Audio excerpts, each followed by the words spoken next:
Nang iwan ni Kristo ang mga apostol, umakyat na po siya sa langit, sa piling ng tunay na Diyos, ng Ama. Naiwan po mga apostol dito sa lupa.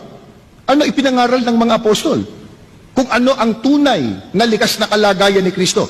Dito po sa unang Timoteo 2:4 hanggang 5, babasahin ko po sa inyo. Ito po. Nais ng Diyos na ang lahat ay maligtas at malaman ang buong katotohanan na ito nga ay meron lamang isang Diyos at si Kristo Jesus ang tanging makapaghahatid sa atin sa Diyos.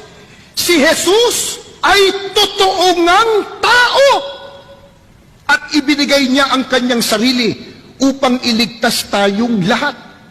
Ito sabi ng mga apostol. Ano sabi? Si Kristo ay totoo ngang tao. Nung pumanik na siya sa langit, eto naman yung mga alagad, ipinakilala naman siya ng siya Diyos. Kung tutol ka ba ron?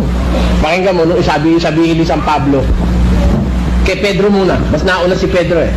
Si Simon Pedro, na alipin at apostol ni Jesucristo, na nagsipagkamit na kasama namin ng mahalagang pananampalataya sa katwiran ng ating Diyos at tagapagligtas na si Jesucristo. Conclusive yun eh. Diyos